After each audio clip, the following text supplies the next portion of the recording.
আসসালামু আলাইকুম ওয়া রাহমাতুল্লাহি ওয়া বারাকাতু। বরাবরের মতো আবার একটি নতুন ভিডিও দেখার জন্য আপনাদের সবাইকে ওয়েলকাম জানাচ্ছি।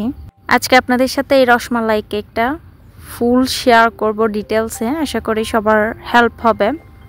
তো চলেন তাহলে বিসমিল্লাহ বলে শুরু করি। এখানে আমি নিয়ে নিচ্ছি প্রথমেই হাফ কাপ মেপে দুবার টোটাল 1 কাপ ময়দা নিয়েছি। আমি প্যাকেটের ময়দা নিয়েছি, চেষ্টা করবেন প্যাকেটের ময়দা নেওয়ার জন্য, এতে করে গ্লুটেন ফ্রি থাকে। এরপরে নিয়ে নিয়েছি 2 টেবিল চামচ পরিমাণ পাউডার মিল্ক, সাথে দিয়ে দিচ্ছি 2 টেবিল চামচ পরিমাণ কর্নফ্লাওয়ার। তো ভিডিও স্কিপ না করে ধৈর্য সহকারে পুরো ভিডিওটা দেখবেন, এতে করে আপনাদেরই উপকারে আসবে। এরপরে আমি এখন অ্যাড করে দিব 1/4 টিস্পুন বেকিং সোডা। তো আমি ফস্টার ক্ল্যাকের, এরপর হচ্ছে সাফা, এরপর হচ্ছে আলালালি, এই ব্র্যান্ডের আমি সবসময় baking powder baking soda use করে থাকি। আপনারা চাইলে ট্রাই করতে পারেন, এগুলো কিন্তু খুবই ভালো। তো এরপরে 1 কাপ ময়দার সাথে 1 টিস্পুন পরিমাণ আমি বেকিং পাউডার দিয়ে দিয়েছি। এখন সবগুলো উপকরণ একসাথে মিক্স করে তারপরে কিন্তু আমি 3 থেকে 4 বার স্ট্রেনারের সাহায্যে চেলে নিচ্ছি। আর স্ট্রেনের সাহায্যে চেলে নিলে এভাবে, এতে করে কিন্তু স্পঞ্জ কেকটা খুবই স্পঞ্জি হয়। তো এরপরে আমি এখানে দেখতেই পাচ্ছেন ডিম নিয়েছি 4টা, বাট মেজারমেন্ট হচ্ছে 3টা। কারণ কেন সেটা বলছি। এখানে আমি নিয়েছি 2টো দোকানের ডিম আর হচ্ছে 2টো দেশি ডিম। তো আমরা সবাই জানি দোকানের ডিমের সাইজটা কিন্তু একটু বড় থাকে, আর রইল দেশি ডিম কিন্তু খুবই ছোট পরিমাণের থাকে। সেক্ষেত্রে ভেতরের ডিমের সাদা অংশও কিন্তু খুবই কম পরিমাণে থাকে। তো সেজন্য কিন্তু এই মেজারমেন্টটা হচ্ছে 3 ডিম দিয়ে তৈরি করার মেজারমেন্ট। আপনারা চাইলে 3টা ডিম দিয়েও তৈরি করতে পারেন, আবার যদি মন চায় 4টা ডিম এখানে দিতে পারেন, কোনো সমস্যা নাই। তো আমি কিন্তু এই মেজারমেন্টে দোকানের ডিম দিয়ে তৈরি করলে বরাবর 3টা ডিম দিয়ে তৈরি করি। আমি এখানে যেটা করছি সেটা হচ্ছে ডিমের কুসুমগুলো আলাদা করে নিচ্ছি সাদা অংশ থেকে। তো যারা নতুন তারা চেষ্টা করবেন কুসুমটা ভালোভাবে আলাদা করে নিতে। আমি এখানে একটা আলাদা করতে গিয়ে একটু করে পড়ে গেছে, তো সমস্যা নাই, যেহেতু আমি রেগুলার কেক তৈরি করি, এতে করে আমার প্রবলেম হবে না। অনেকে বলে যে ফোমটা আর হচ্ছে কুসুমটা একসাথে যদি বিট করা হয় তাহলে নষ্ট হয়ে যায়। এটা আসলে কোনো কথাই না। কারণ হচ্ছে ডিমের ফোম আর হচ্ছে সাদা অংশটা যদি একসাথে ডিমের সাদা অংশ আর হচ্ছে কুসুমটা যদি একসাথে বিট করতে যান তাহলে যেটা হবে, সময় লাগে ফোমটা তৈরি করতে আর কি। আমরা কিন্তু কি বলা হয় এটাকে নর্মাল পাউন্ড কেক তৈরি করার ক্ষেত্রে কিন্তু ডিমের কুসুমটা একসাথেই বিট করে থাকি, বাট স্পঞ্জ কেকের ক্ষেত্রে কুসুমটা আলাদা করে নিই। এটাই একটু মানে ডিফারেন্স আর কি। আর ইনগ্রিডিয়েন্টসের মধ্যেও কিন্তু তফাৎ আছে। পাউন্ড কেকে ইনগ্রিডিয়েন্টস বেশি দিতে হয়, শুকনো ইনগ্রিডিয়েন্টস মানে ময়দার পরিমাণ। আর রইল স্পঞ্জ কেকে কিন্তু শুকনো পরিমাণ কম দিতে হয়, মানে ময়দার পরিমাণ।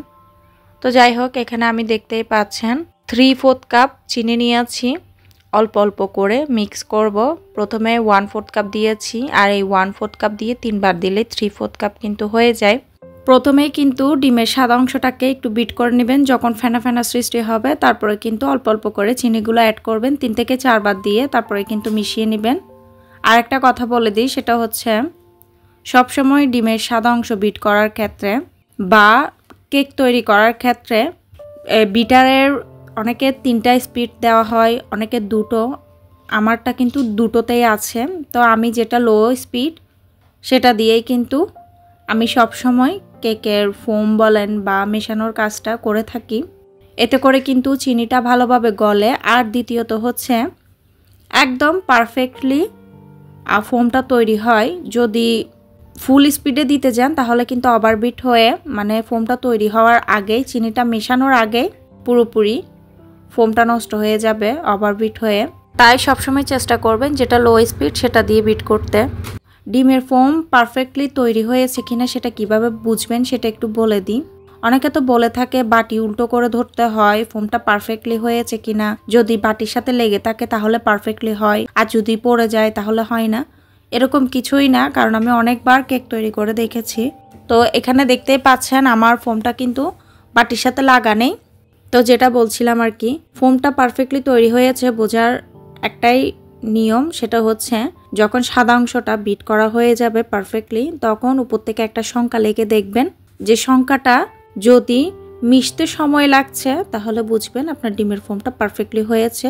এরপরে দিয়ে আপনারা ডিমের কুসুমটা অ্যাড করে দিবেন অ্যান্ড তার সাথে কুকিং অয়েল দিয়ে দিবেন। 3টা ডিমের জন্য আমি এখানে 3 টেবিল চামচ পরিমাণ কুকিং অয়েল দিয়েছি। আরেকটা কথা, স্পঞ্জ কেকের ক্ষেত্রে কিন্তু তেলের পরিমাণ বেশি দেওয়া হয় না।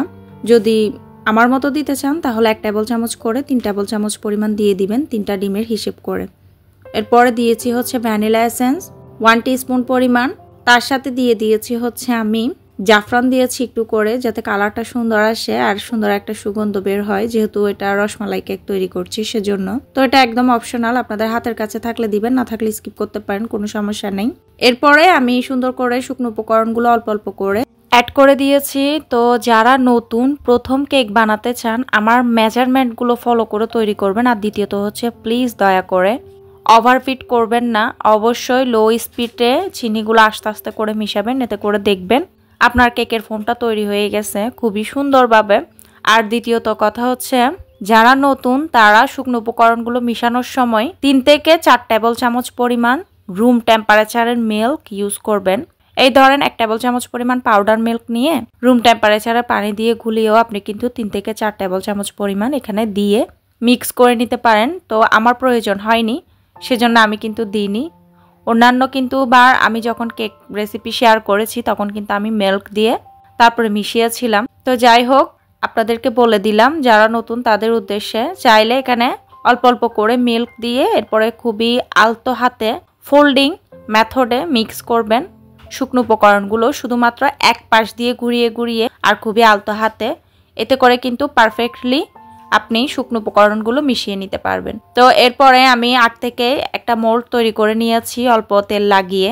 আর একটা কথা বলে দিই, স্পঞ্জ কেকের ক্ষেত্রে কিন্তু উপরের দিকে কোনো প্রকার অয়েল ব্রাশ করবেন না, জাস্ট নিচের দিকে অল্প করে তেল লাগিয়ে একটা পেপার দিয়ে দিলে কিন্তু হয়ে যাবে। আমি কিন্তু সাইডে দিয়ে কোনো প্রকার আমি অয়েল লাগাইনি, কারণ পাউন্ড কেক কিন্তু মাঝখান থেকে ফুলে, স্পঞ্জ কেক কিন্তু সব দিক দিয়ে সমানভাবে থাকে।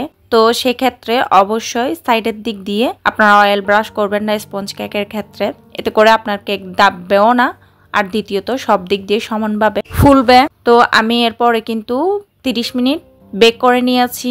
আর একটা কথা, কেকের উপরে কালার আসার জন্য সবসময় চেষ্টা করবেন যে প্যানে বেক করবেন সে প্যান আর হচ্ছে ঢাকনা সহকারে 10 থেকে 15 মিনিট মিডিয়াম হিটে এগুলোকে গরম করে নিতে।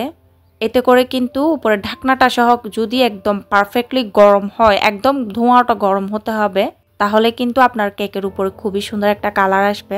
তো যদি পাউন্ড কেক তৈরি করেন তাহলে কিন্তু 40 থেকে 45 মিনিটস লেগে যায়, বাট স্পঞ্জ কেকের ক্ষেত্রে 25 থেকে 30 মিনিটসেই কেকটা বেক হয়ে যায়। আর সবসময় কেক বেক করার একটা নিয়ম আছে, সেটা হচ্ছে স্পঞ্জ কেকের ক্ষেত্রে 30 মিনিট পরে বা 25 মিনিট পরে চেক করবেন কেকটা হয়েছে কিনা। যদি না হয় তাহলে আর 5 মিনিট থেকে 10 মিনিট কুক করতে পারেন। তো এক একজনের চুলার ফ্লেম কিন্তু এক এক রকম, মানে চুলার ফ্লেমের তাপ আর কি। তো আমার চুলার ফ্লেমটা আমি কিন্তু একদম লো করে দিয়ে 30 মিনিট বেক করেছিলাম। তো এই তো দেখতেই পাচ্ছেন কেকটা কতটা সুন্দর, কতটা স্পঞ্জি হয়েছে। একদম হাত দিয়ে জোরে জোরে চাপ দিয়ে কিন্তু দেখিয়ে দিয়েছি, অ্যান্ড ভেতরটাও দেখিয়ে দিচ্ছি। দ্বিতীয়ত হচ্ছে দেখতেই পাচ্ছেন, যারা কেক চিনেন তারা বুঝতে পারবেন এই কেকটা পারফেক্টলি হয়েছে নাকি হয়নি। দেখতেই পাচ্ছেন কোনো প্রকার ভেঙে যাচ্ছে না। স্পঞ্জ কেকের বৈশিষ্ট্য হচ্ছে এই জিনিসটাই, আপনি যতই চাপেন এটা স্পঞ্জি হবে, উপর দিকে যে জায়গাতে ছিল সেই জায়গাতে চলে আসবে যদি যতই চাপাচাপি করেন, আর হাত দিয়ে বটলেও কিন্তু ভেঙে যাবে না। তো এই তো আমি এরপরে কেকটাকে ঠান্ডা করে নিয়েছি। আর কেক সবসময় ঠান্ডা করার চেষ্টা করবেন, যে প্যানে ছিল সে প্যানে রেখে ঠান্ডা করবেন, তা না হলে উপরের দিকে একটা র্যাপিং পেপার র্যাপ করে দিয়ে সুন্দর করে রুম টেম্পারেচারে রেখে দিবেন, এতে করে সুন্দরভাবে আপনার কেকটা ঠান্ডা হবে। আর দ্বিতীয়ত ময়েস্ট থাকবে। যদি আপনি প্যান থেকে বের করে ফ্যানের বাতাসে দিয়ে দেন তাহলে উপরের দিকে কেকটা কিন্তু হার্ড হয়ে যাওয়ার চান্সেস থাকে। তো সে কারণে চেষ্টা করবেন কেকটা যখন বেক হয়ে যাবে চুলার মধ্যেই যে প্যানটা থাকবে, যে প্যানে বেক করবেন সে প্যানে রেখে এটা রুম টেম্পারেচারে মানে আসা পর্যন্ত ওয়েট করা। 1 ঘন্টার মধ্যে কিন্তু হয়ে যায়। আর তা না হলে উপরে র্যাপ করে সুন্দর করে বাহিরে রাখবেন, এতে করেও হয়ে যাবে। ময়েস্ট থাকবে আর কি কেকটা। তাই তো এ পাশে এই যে দেখেন আমি ইনস্ট্যান্ট রসমালাই তৈরি করেছি, এটার ভিডিও কিন্তু আমি অলরেডি দিয়েছিও, আর লাস্টের দিকে একটু ছোট্ট করে শেয়ার করব, আপনারা চাইলে দেখে রসমালাই কেক আর হচ্ছে রসমালাই সহ তৈরি করে নিতে পারবেন বাসায়। তো ডেকোরেশন কিন্তু আমি সেভাবে আহামরি করতে পারি না, যেভাবে পারি সেভাবে করে নিয়েছি। পাউডার ক্রিম দিয়ে এরপরে কিন্তু আমি করে নিয়েছি, আর রসমালাইয়ের যে মিল্কটা সেটা দিয়ে সোক করিয়ে আমি ডেকোরেশন করেছি। তো এই তো হয়ে গেল। আর এই কেকটা আমি তৈরি করেছিলাম আমার হাজব্যান্ডের বার্থডেতে। তো আমি আপনাদের সাথে শেয়ার করব যে আমার ছেলে আর আমার হাজব্যান্ড খেয়ে ওদের রিয়েকশনটা কেমন ছিল, তো আপনারাও দেখতে পারবেন। আর শেষ পর্যন্ত থাকবেন, কারণ শেষের দিকে কিন্তু আমি আপনাদের সাথে এই যে ইনস্ট্যান্ট রসমালাই সেটা ছোট্ট করে শেয়ার করেছি, আশা করি আপনাদের কাছে আসবে। তো সবাইকে অনুরোধ করব পুরো ভিডিও ভালো লাগলে অবশ্যই লাইক করার জন্য। Happy birthday to you, happy birthday to you, happy birthday dear Shawkat, happy birthday to you. Cake খাই দেখো,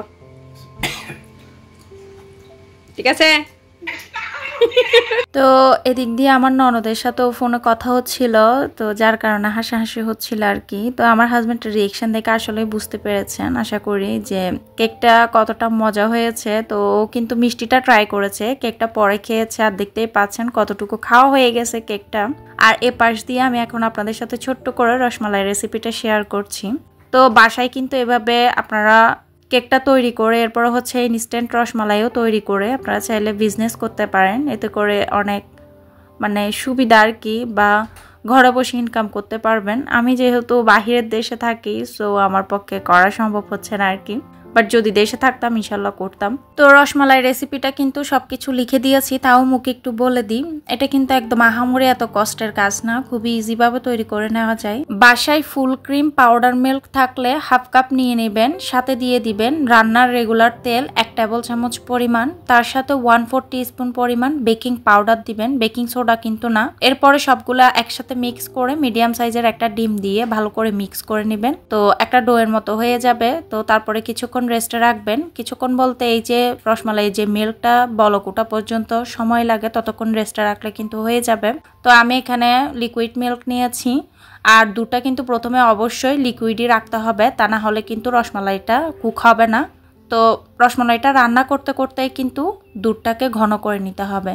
তো আমি সব কিছু লিখে দিয়েছি, আর এর ফুল ডিটেলস ভিডিও কিন্তু শেয়ারও করেছি, তাও আজকে চেষ্টা করলাম কেকের সাথে একসাথে শেয়ার করি ভিডিওটাও। তো সবাইকে অনুরোধ করব ভিডিও ভালো লাগলে প্লিজ চ্যানেলটা সাবস্ক্রাইব করে পাশে থাকবেন, আর প্লিজ সবাই লাইক করতে ভুলবেন না। তো দেখতেই পাচ্ছেন কত সহজে কত দামি একটা কেক বাসায় তৈরি করে নিলাম। তো আজকের মতো বিদায় নিচ্ছি, সবাই ভালো থাকবেন, টাটা, আল্লাহ হাফেজ।